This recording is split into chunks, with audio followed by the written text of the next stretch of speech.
Good afternoon and welcome to the City Club of Cleveland. I'm Paul Clark, Regional President of PNC and a proud member of the City Club. I'm pleased to introduce today's forum, a panel conversation focused on the importance of high-quality preschool.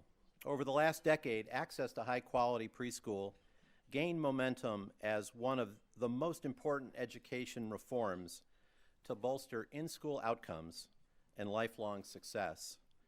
Research going back decades shows us that individuals who receive high-quality preschool are 4 times more likely to have been graduated from a 4-year college, 50% more likely to have consistent employment in their late 20s, and have lower chronic health risks such as coronary heart disease and obesity in adulthood. In short, research indicates that individuals given a strong foundation in high-quality early childhood education are less likely to be a drain on the system and more likely to be the kind of citizens we all want to see, employed, paying taxes, raising children of their own, and contributing to the community and the economy.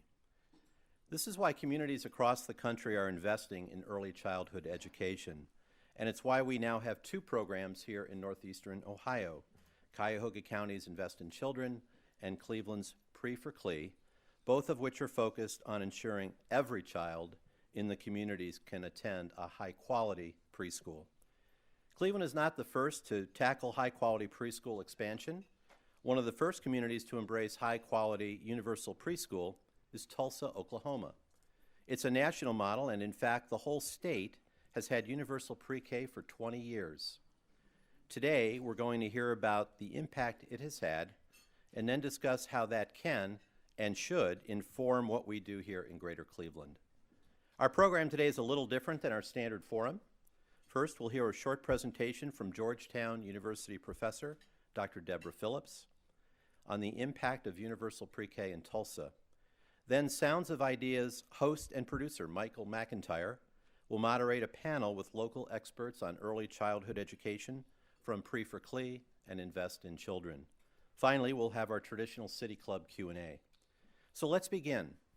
Dr. Deborah Perkins was the first executive director, excuse me, I know a Deborah Perkins, but this isn't who I'm introducing.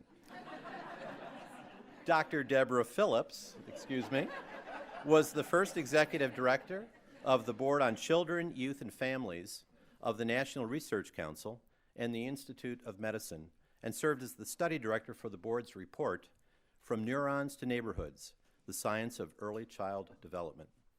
She has also served as president of the Foundation for Child Development, director of the Child Care Information Services at the National Association for the Education of Young Children, and Congressional Science Fellow on the staff of California Congressman George Miller.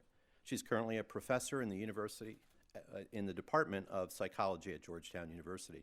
So ladies and gentlemen, members and friends of the City Club, please join me in welcoming Dr. Deborah Phillips.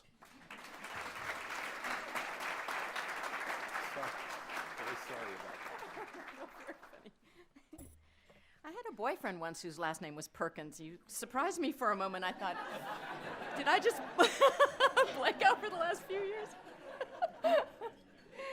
So I'm really, really honored to be here, and even more so now that I've had a chance to learn a little bit about the City Club. And I'm certainly not Karl Rove or Cory Booker, but to be in the same ranks is quite an honor.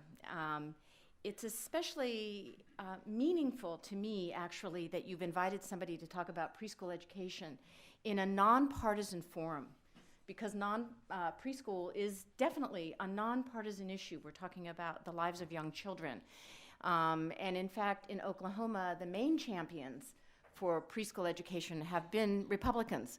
So, and we're very proud of that. So thank you also for giving it that kind of a forum, because it's very meaningful.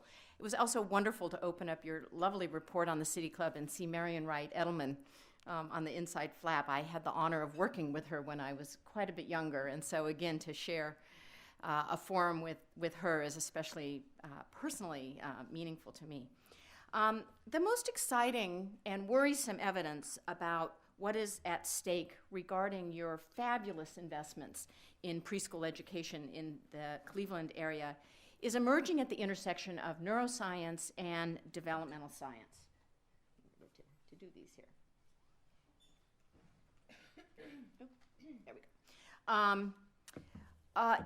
The evidence tells us that the early years are a time of uniquely rapid development of the neurological systems that drive lifelong health and development. We are literally laying down either a sturdy or a fragile foundation in the early years of life for all that gets layered on top of them as we grow into adulthood and beyond.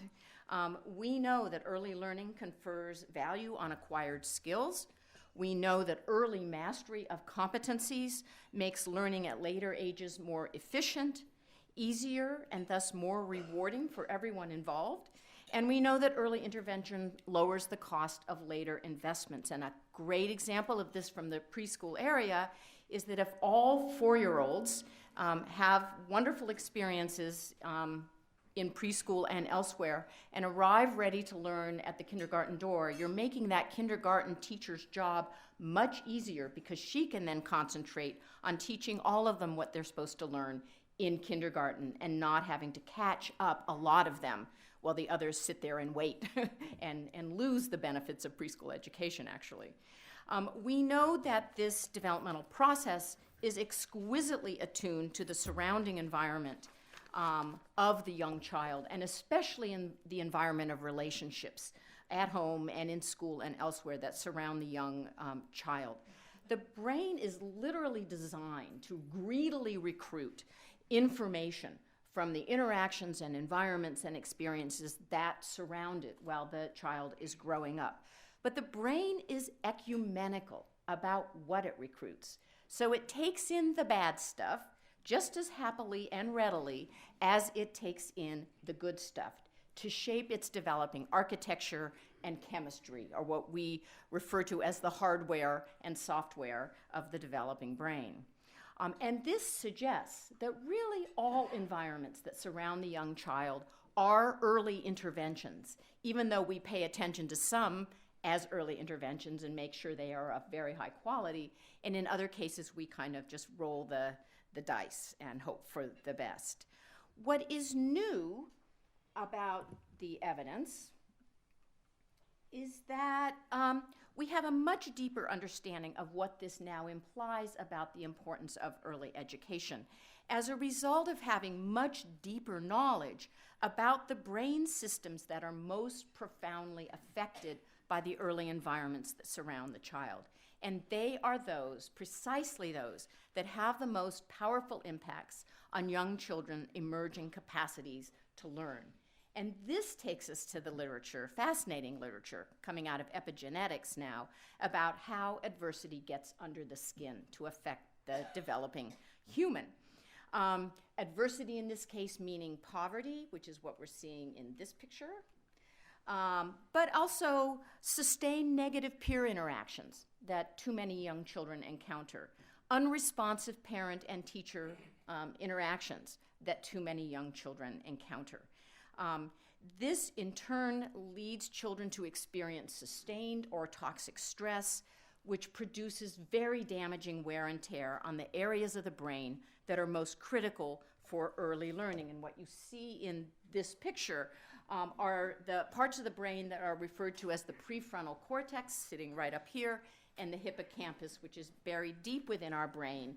And you can see very readily that a child who's subjected to stress has far fewer connections between the neurons in their brain, and therefore a far less efficient early brain development coming out of stress. The question then is, what specifically do these brain regions control? What does stress take offline? It takes off executive functionings. Executive functionings are those capacities that allow us to follow directions, remember instructions to achieve a goal. In other words, come into the classroom, hang up your coat, grab a book from the book corner, and come and sit in circle time. A child who can do that versus a child who hangs up his coat and then thinks, what is it that I'm supposed to do, and wanders aimlessly around the room. The ability to resist temptations and control impulses, to pay attention and when it's important to shift attention to something new, to be able to do so nimbly and flexibly. The prefrontal cortex also controls the ability to alert to mistakes and to receive and incorporate corrective feedback, obviously something that is very important for early learning. It affects our ability to regulate our emotions, fear, anger, frustration, also excitement. It affects how we perceive and respond to social threat. So for some children, a little bump in the hallway by a backpack becomes a personal threat, and that child gets revved up, ready to do something about it. For another child, it's just an accident on behalf of a slightly clumsy child. And those perceptions make a huge difference in a child's comfort and happiness and ability to learn in school. It also affects our immune functioning, where when we're on stress mode, we set aside lifelong health and development in order to be able to respond in the moment. And in fact, there is evidence of lower antibody levels on behalf of children who are spending day out and day in very poor quality childcare programs. These things, of course, affect learning and development. It is in the early care and education settings that children encounter earlier and earlier in life that I refer to as a crucible, because this is where children first encounter increasing demands on their executive functioning skills, increasing demands on their language skills, which newer evidence is also demonstrating are undermined. Those parts of the brain are undermined by stress. Their first encounters with a peer group, very challenging for young children. Their first exposure to illness, often. Teachers, when you ask them what they care about most in young children when they enter that kindergarten door, is that they know how to sit still and follow directions and get along with other children so that they are able to teach them. So now I'm going to take you to Oklahoma. I love Oklahoma. Oklahoma, as you know, sits in the middle of the country. It is a very red state. It is 49th in the United States in education spending. But the crown in its hat, the glory in its crown, what it's very proud of. Its preschool program, in fact, there was a legislator just this last month who tried to take it out of the school funding formula, and that conversation lasted for about a week before everybody came to him and said, no, you don't touch funds for preschool education in Oklahoma. So Oklahoma established its universal preschool education program in 1998. It is funded through the school aid formula. So it is not a separate line item appropriation. It is not dependent on donations. It is therefore a very sustainable, dependable funding stream, which is crucial to an effective early education system. Primary schools are the primary providers, but it is a mixed delivery system, just as you have here. The partnerships that the system has with Head Start programs and community-based childcare programs are established through the public schools. Every lead teacher in every kind of program that gets Oklahoma preschool funding must have a lead teacher who has a BA degree and is early childhood education certified. They are paid on the same wage scale as K-12 teachers, so there is no disincentive for a teacher who wants to work with a 4-year-old to go work with a 5-year-old and make 20% more with a BA degree, which is what happens nationally in this country. So what have we seen when we go inside and look inside the door of Tulsa's preschool classrooms? We see very high quality early education. The class scale is an observational assessment of mostly focusing on teacher-child interactions and peer interactions in the classroom, the heart and soul of quality. And a 7 is the highest score you can get, and a 0 is obviously the lowest score. Tulsa classrooms are the blue bars. The red bars represent classrooms from 11 other states that represent about 90% of preschool classrooms in this country. So you can see that Tulsa, on each dimension of early learning, and I'll tell you briefly what these are, gets a higher bar compared to other preschool programs. So productivity has to do with how well the teacher manages classroom time to optimize time that children are learning math, literacy, social-emotional skills. Formats has to do with how teachers actually provide content to children in ways that maximizes their enjoyment of learning, engagement, sense of discovery, so that the children are in the driver's seat in early learning. Concept development has to do with the difference between giving children sort of rote order lessons, the kind of sit down, shut up, listen, and do your worksheet kind of education, as compared to instruction that really stimulates curiosity, higher order learning skills. And feedback has to do with the difference between simply corrective feedback, you got it right, you got it wrong, and feedback that expands learning and understanding. We also looked at the amount of time that teachers spend over the course of a typical day on various academic subject matter. In this case is what I'm sharing with you. And you can see again that in Tulsa, there is much more time spent on early literacy activities, but also on math and on science. So they are very serious about giving these children substantive but really fun content. And I wish I had a little video. There have been some made recently where they actually film inside Tulsa classroom, and you can see the children are having a blast. This is not like pressurized early education at all. So what does this quality reap? It reaps very strong benefits. The way to read this picture is that the number of months ahead that children who have had preschool education in Tulsa are relative to children who have not yet had preschool education in Tulsa, okay? So they are 9 months ahead on a test of letter word identification. This is a standardized achievement test used all over the country. Spelling 7 months ahead of children who have not experienced Tulsa pre-K, 5 months ahead on early math learning, which is what the applied problems test captures. Here you see the same metric broken down by income. So you've got free lunch kids, the lowest income kids, in the blue bar. The yellow bar is children who get reduced lunch, and the red bar are children who pay for their lunches. Because it's a universal program, we're able to look across the income spectrum.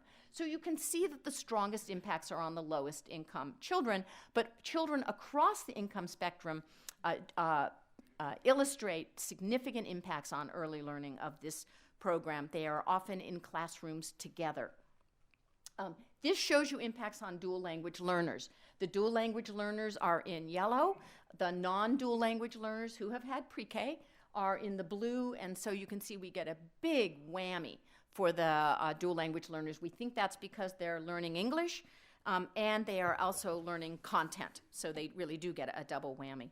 We also asked teachers to rate the children's social-emotional development. And what they told us in their ratings, they did not know which kid had gone to preschool and which one hadn't, that those who'd gone to preschool showed greater engagement in learning, and they address this in terms of children showing apathy, timidity, lots and lots of attention seeking, and attentiveness. And the children who were in the Tulsa preschool program scored greater on all of those measures. Many people, actually myself included, I have to say, believe that it is these dimensions that are going to be the crux of the answer to the fade out versus sustained impact questions, because a lot of what's happening here is that we are inducting children into the role of a happy, engaged, motivated student. And that is what seems to be happening in Tulsa. So let me turn to this question of, the ratio. Yeah. We have worked with an economist to look at the cost-benefit ratio of specifically of the program in Tulsa. And just very quickly, we are getting these $3 to $4 saved for every dollar spent based on looking at the relationship between early achievement and adult earnings. So this is very systematic evidence, and you can see that the impacts in the gray bar for the low-income kids are a little bit greater. The impacts for the Part Day program are a little bit greater, just because it costs less to provide a Part Day program. Okay. And this is this is looking at the impacts of going to pre-K versus other dimensions of early development as it affects gains in achievement test scores. So the red bar is showing you the difference between children who had pre-K and children who did not, as it impacts achievement test scores in kindergarten. And you can see the red bars are very high. The differential is huge. The other bars capture other things. So just quickly, the blue bar, for example, compares children whose mothers have a college degree with children whose mothers have less than a high school degree. And so that differential isn't even as high as the differential of children going to preschool education. So a very smart early investment. All right, so quickly turning to the fade-out question.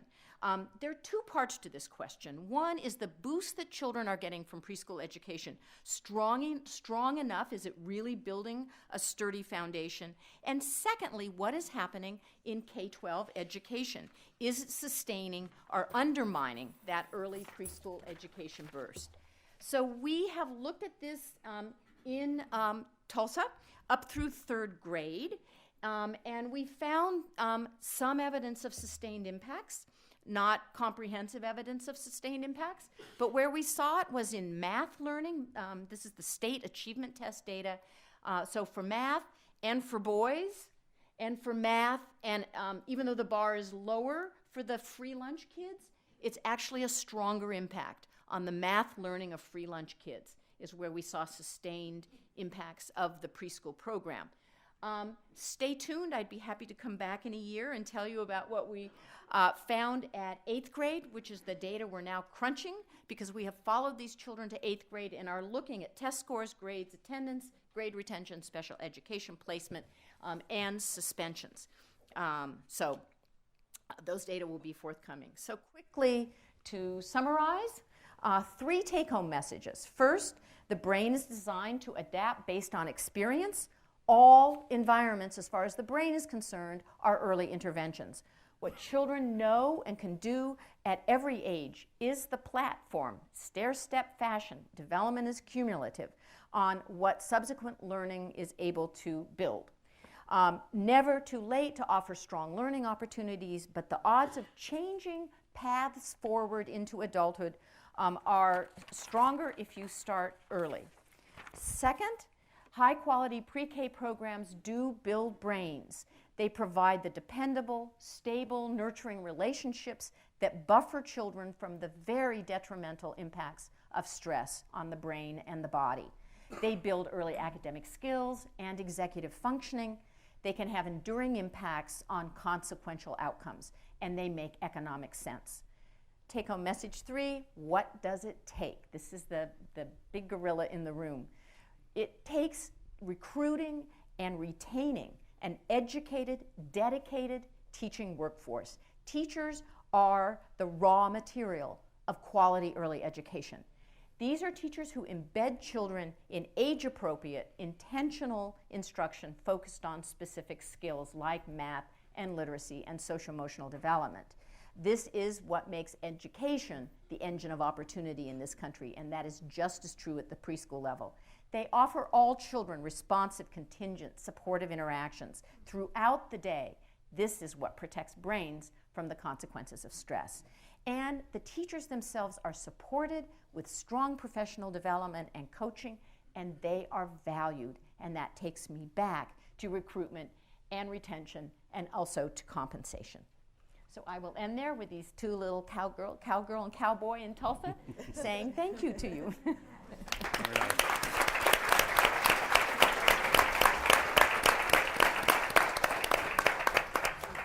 Thank you very much, Dr. Phillips, or is it Dr. Perkins Phillips? I like my current husband. Okay. I'd like to welcome you all to the panel discussion part of our program today. I'm Mike McIntyre from IdeaStream and The Plain Dealer, who along with Cleveland.com have had an initiative, a collaboration for this entire year called the First 2,000 Days, looking at the importance of just this type of thing in terms of setting young people up for success. That's something also that's sponsored by PNC Bank, and I appreciate Paul Clark suggesting that we'll be spending this time talking about the Tulsa model and this research and how it can inform the way we approach early education in Northeast Ohio. And we're going to do that with my guest directly to my left. We're going to start with Katie Kelly. She's Executive Director of Cleveland's PRE4CLE. It's a partnership between the Cleveland schools and 30 community organizations. Kelly is with us. And Dr. Rebekah Dorman, Director of Cuyahoga County's initiative, Invest in Children. She oversees the county's universal pre-K program that launched 9 years ago. So Paul already asked the question, how does this research inform what we do locally? Kelly? So this research is critical to everything we do, both through PRE4CLE and through the county's universal pre-K program. We in this community really value looking at research, looking at best practices, and making sure that our classrooms have the kind of supports that Dr. Phillips is talking about. So highly trained teachers, research-based curricula, and teachers who are really coached to implement that curricula in the highly integrated way, and making sure that they're very interactive with the students. And also family engagement and those pieces that we know really create the strong outcomes for children. So we have, we're building on what the state has put together as far as what quality means and making sure our providers get there. And that's a big part of what PRE4CLE is doing, is helping providers take that first big step to be high quality. But then we also want to go further, and we want to make sure that our investments here are really reaching that highest standard that we know are going to create both the short-term and the long-term outcomes for children. Rebekah Dorman, how are we using this kind of solid research? Sure. Well, Oklahoma, as you heard, has really been a pioneer in this area. And when Cuyahoga County decided that we were going to create our own universal pre-kindergarten program, we certainly looked to Tulsa and Oklahoma as a leader, looked at the best practices there in the research, and so you'll see that the elements, most of those elements, were put into our local UPK model. In particular, I would point to the curriculum and the coaching that goes on in the classroom with teachers. And the feedback that we get from the UPK teachers is how helpful it is to have, it's sort of like a cheerleader coach with you, not there to criticize, not there to, there's no negative side to it, but just to encourage you to put another set of eyes in the classroom and really help you continuously build quality. So we're all about quality isn't something you attain, it's something you continually are working on for kids. I heard a murmur go throughout the room when Dr. Phillips mentioned the amount of money that pre-K teachers make in Tulsa, yes. And that a year later you're not making much less than somebody who would teach somebody that's just a year older. And obviously that resonated with the crowd. So this stuff isn't cheap. You have to pay teachers. You have to have smaller classrooms for high quality pre-K. So how about the money? Cuyahoga County has put $10 million in 2016 into an initiative to expand pre-K access and availability. More money needs to be raised, and that's going on right now too, through the philanthropic community and the business community. Mm-hmm. So what about that? What about paying the bills for this? So I think the better way we want to talk about it is that it's not expensive, but that we get huge dividends, and we're talking about the future of our community, and it's an, return on investment. Is there a price tag that goes with that? Yes, because quality costs money, and I think everyone knows that in anything from shoes to everything that is high quality tends to have a price tag attached to it. The question is it worth it? And I think everything you've heard is, if you think investing in brains is a good investment, there's a lot of research that backs you up and says you're right. Better than investing in shoes, I think. Well, depends on especially these shoes. Covered in salt from outside. And what we're trying to do here in our community is really leverage all of the investments that are already there. So we have funding from the state, we have Head Start dollars, we have a lot of local investments that have been put into this system, and we're trying to build those together and say, let's take what we already have and let's build on that. And that's really the purpose of the new investments from the county and the work that we're doing at PRE4CLE, to really build awareness about the importance of this as a critical investment. So when we think about investing in the infrastructure in the city, and we think about investing in our arts community, which are all equally important, we want our community to say, and we are also investing in the future of our community through our young children, and starting to make that investment where we know it's going to have the biggest impact. Dr. Phillips, Tulsa does a great job, but they're not the only one. Right. There are other communities. Tell me Right. about other communities that are doing well, and in addition to that, how do they pay for it? Here you go. Here's some examples. Okay, well, we're done then. Let's move on. I just anticipated that question. So there are a growing number of communities all over the country that are taking preschool education very seriously. Sometimes they're in the context of universal programs, sometimes in the context of targeted programs, but they're in Florida, Texas, New Jersey, Boston, Massachusetts. I focused on a few here in this slide that have managed to follow children into elementary school and focused on the longer term, somewhat sustained gains that have come out of preschool education. So you are joining a growing circle of really in the forefront regions of the country, and I commend you for that. You're not alone, and there are, the evidence is very clear, and people are very convinced by the evidence, and finding that when they do in their own communities what has been happening in Oklahoma for a long time, they get the same kinds of results. You mentioned how state legislators rallied around this funding when one of them in Tulsa and Oklahoma said, let's cut that funding. And you said, no, we don't do that here. So what about elsewhere? When we have good quality preschool, who's paying for it? And in this case, there's a county investment, there's a look for philanthropic endeavors, but what about the public investment or other ways? A tax request? Right. So most of these programs are funded through government. State and local government supplemented with federal funds through Title I, Race to the Top. It is largely public funding that is going into these programs. Some pay for the lower income children and then have a sliding fee scale that kicks in for higher income. So there are many, many funding models to look at. The critical thing is, again, this issue of dependability. Because you all know you don't need a program, any kind of program in any area of public policy, that is here one day and gone the next. You need children and families and communities to be able to count on the sustainability of these programs. Katie Kelly, you just released the first annual report, so you guys are really new at PRE4CLE. What does the annual report tell us about the work that's already been done, and what does it tell you about the work that needs to be done? Sure. Well, we have a big goal for Cleveland, and that's that every child in the city will have access to high quality preschool, the kind of quality that Dr. Phillips is talking about. And so, thank you.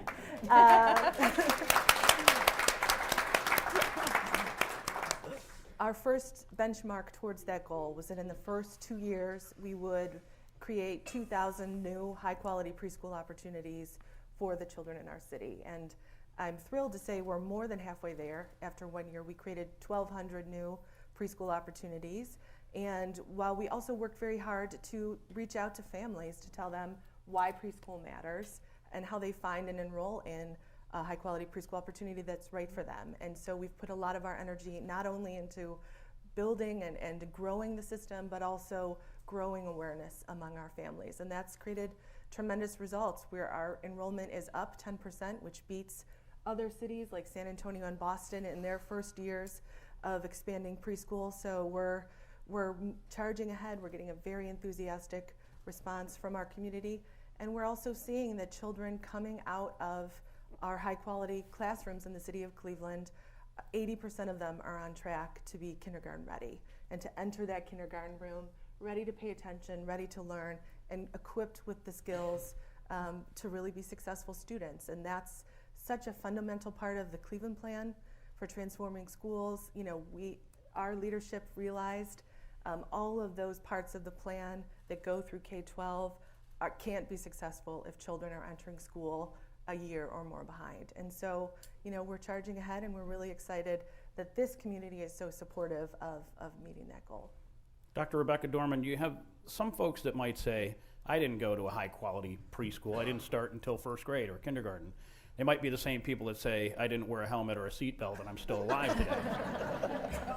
But they're there. So what about that attitude? Do you have to in any way convince people that high quality pre-K is important? Parents specifically? You know, I honestly don't think you have to convince parents. In fact, all you have to do is read the stories of the Manhattan elite who are all vying to get into these $40,000 a year preschools because they're convinced It is the first step on the path to success. So I actually think we all want that for every child, the highest quality, and it shouldn't just be the folks who have the ability to pay.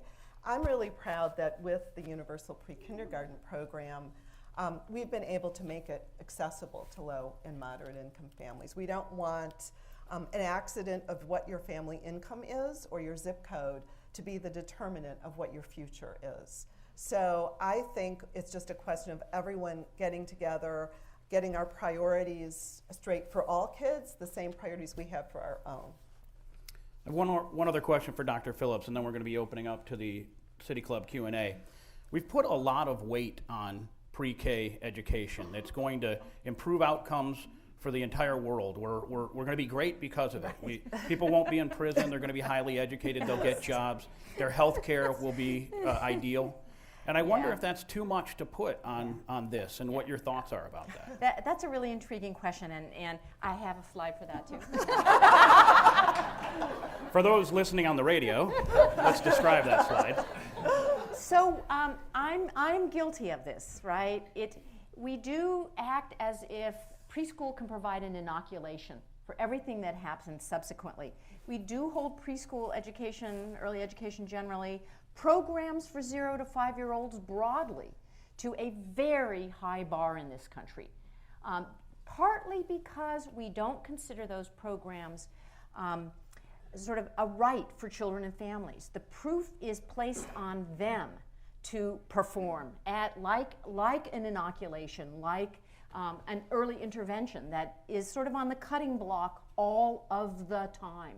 And so those of us who work in this field are constantly having to say, oh, not only will we get children to the kindergarten door ready to learn, which we do again and again, but we have to do more than that. We have to get them, to perform, to be up to grade level in reading by 3rd grade, and then we have to, get them to do well on middle school achievement tests. And by the way, it's up to preschool to make sure kids graduate on time, and so on and so forth. The analogy is really like we deliver a beautiful, healthy little seedling to the kindergarten teacher.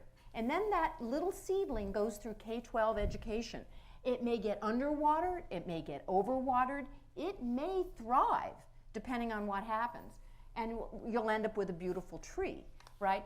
The problem, honestly, sort of being self-critical, is that those of us in preschool education love to take credit for the good outcomes at the end and don't want to be blamed. I honestly think if we can get children at the kindergarten door, ready to learn, excited about school, confident in their own abilities, preschool's done its job. We never ask the same question of 2nd grade classrooms. Pull out the 9 months of a 2nd grade classroom and hold it accountable for everything after that happens to a child. So that's my response to the fade out. But I am playing the fade out game. And actually, when we do find these lasting impacts, I find it amazing. I almost miraculous. So. Well, and I think there's so much awareness, especially in Cleveland, but also in other communities, that it needs to be a strong transition across the whole early learning, all the way up through 3rd grade. And that's really what we're structuring as well. It's just the first foundational step. Absolutely. Right. Well, today we're enjoying a Friday Forum panel discussion on lessons from Tulsa, Oklahoma, preschool as a step toward lifelong success, featuring Dr. Rebekah Dorman, Director of Invest in Children, Katie Kelly, Executive Director of PRE4CLE, and Dr. Deborah Phillips. She is a professor in the Department of Psychology at Georgetown University. We're about to head into the Q&A. We welcome questions from everyone, City Club members, guests, students. I noticed there were some from Solon High School here, or those of us joining via our radio broadcast, webcast, or our new live simulcast at the Parma Snow branch of the Cuyahoga County Public Library. If you'd like to tweet a question, you tweet it at the City Club. That's at the City Club, one word, and our staff will try to make sure to work it into the program. And now it's time to return to the panel for the traditional City Club question and answer period. We wanted to encourage you, as Dan Moulthrop said earlier, to make sure your questions are brief and to the point and are actually questions. Holding the microphones today are Director of Programming Stephanie Jansky and Content Associate Teddy Eisenberg. May we have the first question, please? Good afternoon. I love the term, the first step on the path to success. And we all know that the very first step is prenatal health care. Governor Kasich just signed a bill into law that defunds Planned Parenthood. And that's where a lot of our low-income moms depend on Planned Parenthood for their prenatal care. So my question is, what impact does the lack of prenatal health care have on a child's ability to be successful in preschool? Thank you for the question. Dr. Phillips? Prenatal care as being important? It is the essential first step. As I said, development is cumulative. And you don't want to tie a child's hand behind his or her back before they even come into the world, right? There is, you could say fascinating, you could say alarming, now neuroscience evidence on what happens to brain development in the absence of healthy prenatal care and development. And it is very hard to recover from if a child is born already compromised in terms of that brain's ability to recruit the experiences that it's waiting for when the child is born to help it take the next step in brain growth and development. So it is crucial to have healthy prenatal care. Next question, please. Yes, sir. Yes, I'm Dr. Dora Dearborn from the Case Western School of Medicine, and my question is to Dr. Phillips. The Cleveland area has neighborhoods where over 25% of the children are lead poisoned. Yeah. Are there programs, early childhood, that are targeted to the cognitive and executive function problems of these children? Yeah. There is work. I would refer you to Dr. Betsy Lozoff at the University of Michigan. You probably know Betsy, right? Okay. She was on the Neurons to Neighborhoods group. She really is, I think, the premier person in this country who's looking at interventions for children who've experienced lead poisoning. Her, I have not looked at her most recent work, but what I know of it previously is that it's very difficult to undo the impacts of lead poisoning. Certainly not fully undoing the impacts of lead poisoning, but they focus very intensive cognitive interventions with these children. You may want to share more because you may know more about more recent evidence. Just to point out, the CDC released a working group report last summer urging high-quality early childhood education for all of these children as a way to try to pull them up. Yeah. Dr. Dearborn just said that the CDC had released a paper urging that there be high-quality pre-K for just this population that have been affected by lead poisoning. Right.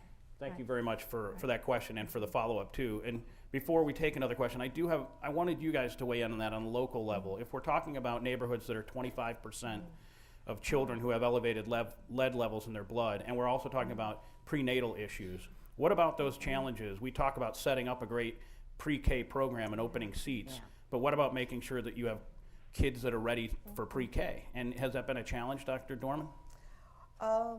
Well, yes, we've actually, and part of this is because of Dr. Dearborn, who works with Invest in Children, looked at specifically kids with elevated lead levels who come into the UPK classroom, and does our high-quality program catch them up? And unfortunately, the answer is no, it does not.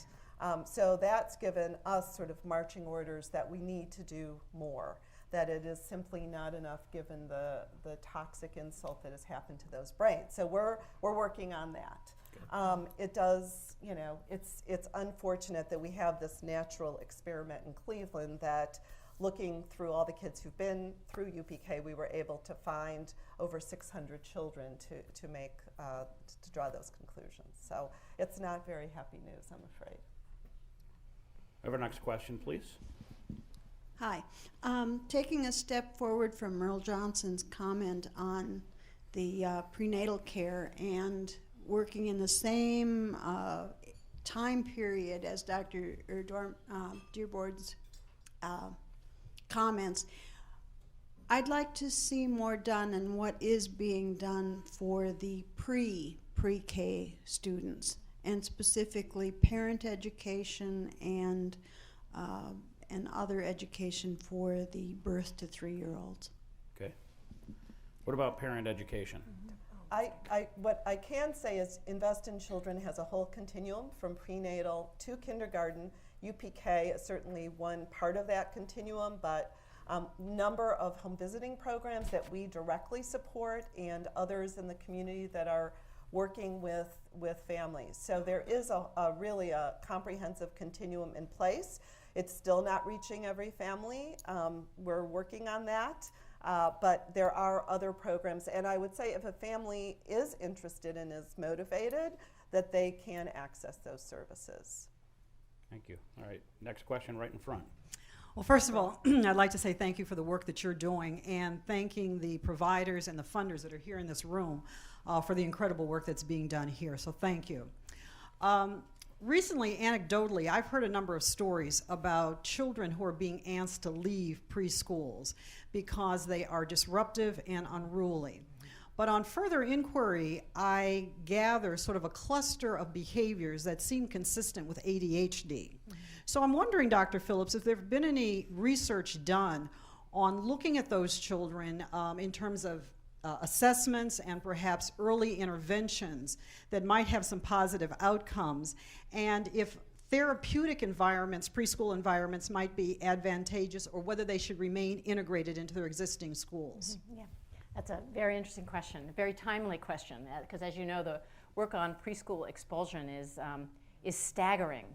Children are something like, I don't know, 10 times more likely to be expelled from preschool than from anywhere along the K-12 spectrum.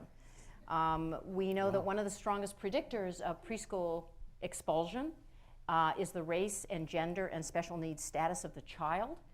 And we also know that teachers who are under severe job stress because of working conditions and low salaries are significantly more likely to expel a child than a teacher who's not experiencing that kind of job stress.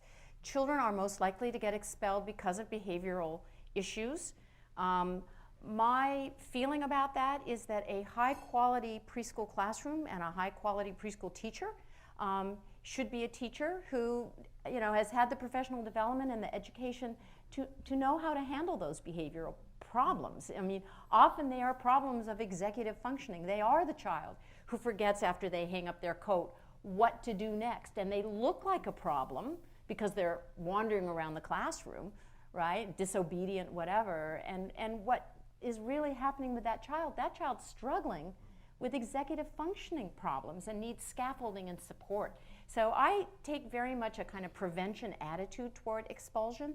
High quality preschool is the best answer to expulsion, even though it's also the location where expulsion is happening a lot. I don't think these children need special programs. I think they need high quality preschool. And we put a lot of focus in this community on those kinds of supports. The county actually, in addition to UPK, funds that kind of intensive coaching and technical assistance to make sure our teachers are keeping those kids in our classrooms. The other really nice model, I'm sorry, just to chime in, is mental health consultation in preschool classrooms, where you have an expert to come in and kind of guide you through how to handle children who are more of a handful for whatever reason. Rebekah? And that is exactly what Katie was referring Yeah. to. We actually, through Starting Point, which is our local resource and referral agency around all things child care, we have a wonderful special needs child care program and work with other community agencies, many of whom are in the room, who help with medical or developmental or behavioral issues. The other thing that has happened recently is the boy issue. Wired to Move is the book that Starting Point commissioned, and there's a lot of work and light being shown on the differences in little boys, and I'm the mother of 3 boys who were once little, in the classroom, and they just need to move. Yeah. So, so I have to give a shout out to Starting Point on that. All right, let's take another question, please. How you doing? I'm Ulysses Stokes with Cleveland Neighborhood Progress. Dr. Phillips, thank you for being here. I wanted to ask a question about the 3rd grade results. And looking at those 3rd grade results, given that a lot of the preschools were in the public schools, did you see a relationship between the difference in the quality of schools that those preschoolers then enrolled in following preschool? We have not had the opportunity yet to look at the quality of K-12 schools in Tulsa. We know they're highly variable, as they are everywhere. And we actually are in the process of seeking funding to follow a new cohort of preschoolers, now 10 years later than than the kids you're looking at, and literally following them into elementary school. Because again, I think it was Katie who raised this issue of continuity of education, and that bridge, it's often a bridge too far from preschool to elementary, and ensuring that children, when they leave preschool, are picked up by a kindergarten teacher, and then a first grade teacher and a second grade teacher who knows what they have learned and kind of take them the next step in a very smooth fashion. So that's exactly what we want to look at next in Tulsa. Yeah, very important issue of K. I think early education is almost now, the question about preschool is what does happen in kindergarten and first grade. That's what we need to understand. Yeah. Next question, please. Hi, there was a mention earlier that 80% of the kids that go through UPK in Cleveland are ready for kindergarten, but I'm wondering about other ways that we measure like the impact of UPK and about PRE4CLE in Cleveland. And I want to mention UPK, I'm the acronym fighter, and I think we know this one, but Universal Pre-Kindergarten. Yeah. Okay, I just want to get that out. It was So, bugging me. Go first. So we're actually looking at kindergarten readiness in a couple of ways. One is through a nationally recognized assessment called the Bracken Kindergarten Readiness Assessment, and that's where that 80% number comes from. That applies to UPK classrooms and also classrooms outside of universal pre-kindergarten. And so that's one way. We're also going to start tracking against the state's new kindergarten readiness assessment that is administered to every child entering a public school setting. It was just launched last year, which will look at a bunch of different domains of readiness, including social emotional, so getting to that executive function readiness, which will be really critical to seeing how we're getting our kids ready for our classrooms. And then PRE4CLE also looks at quality and access by each Cleveland neighborhood, because part of our goal is not just that it's available, but that it's easy for parents and families to find it wherever they are in the city. So we've done a lot of work to look at that and also to share that. So on our website we have a search function on pre4cle.org where parents can go and easily find that information across the city and find the right choice for them. So it's important to us to look at that data as well. I would just say our research is up on the Invest in Children website, but just to make the point that we do look pre and post to document the gains that the children make, and it really mirrors the results you've just seen, that the most disadvantaged children are making the biggest gains, but all children on average are making gains. So we feel very good about the impact that we're having. Next question, please. Thank you all so much for the work you're doing, and particularly for the clear way that you're explaining it. You'd almost think you guys had explained things to young children once. And I'm particularly grateful for the emphasis on teacher compensation and teacher quality.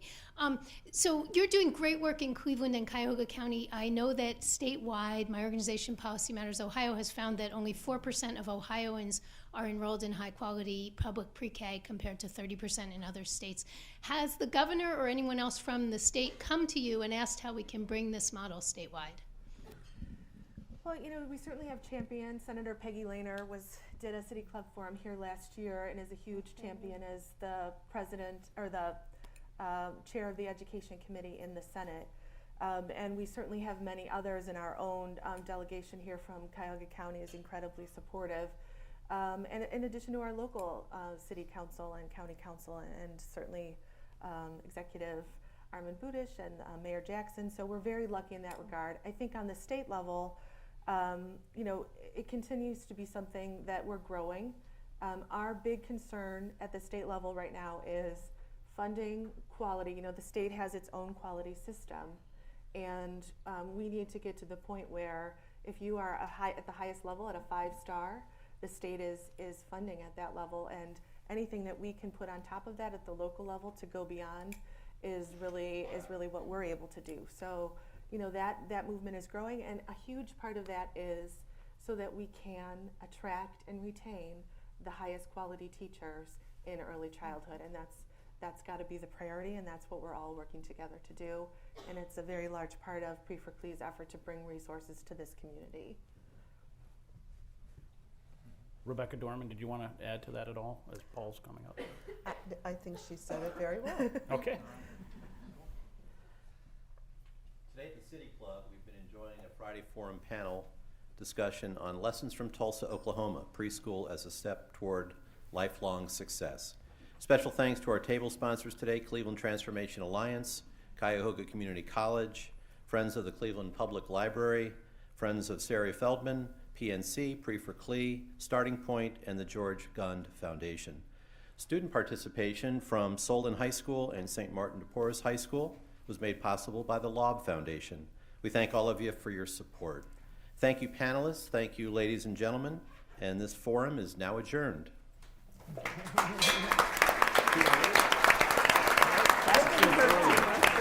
For information on upcoming speakers or for podcasts of the City Club, go to cityclub.org.